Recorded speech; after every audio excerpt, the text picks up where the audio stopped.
Ġon Spiteri, il-Malti msemmi bħala traffikant ewlieni f'ċirku ta' traffikar tad-droga bejn l-Italja, l-Albanija u Malta, għadu mfittex mill-Awtoritajiet Taljani. Ir-rapportat dan il-gazzetta MaltaToday kif skont dokumenti ġudizzjarji, Spiteri bħalissa mhux qed jgħix l-Italja u kollox juri li ma ġiex arrestat fir-rejd li seħħ nhar l-Erbgħa li għadda. Rejd li wasal wara investigazzjoni mill-Awtoritajiet li ħadet madwar 4 snin.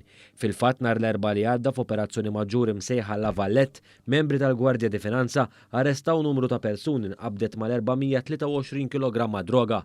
Din l-operazzjoni kienet maqsuma f'partijiet differenti fl-Italja e kif l-arresti saru kemm f'Katania u Ragusa u wkoll f'Sirakuża u f'Kalabria.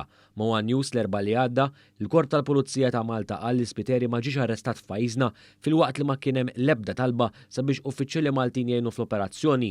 Brabta ma' din l-operazzjoni rapporti speċjalment fil-midja Taljana żvelaw konverzazzjonijiet li fihom kien involuti l-Malti Ġon Spiteri u l-moħħ wara dan iċ-ċirku ta' traffikar Rosario Amico. F'dawn it-telefonati Amico jinstema' jgħid f'telefonata li Spiteri għandu joqgħod iżjed attenta li xinkella se jinqabdu u jispiċċaw il-ħabs. Hawnhekk mhux qed inġibu l-ħelu jew il-kejkijiet, instema' li sen darba minnhom Amico. Il-Pulizija tefet għajnejha fuq Amico wara li nnotat li kienet jiddikjara ftit li xejn midħul tiegħu minkejja li kienet jgħix ħajja lussuża.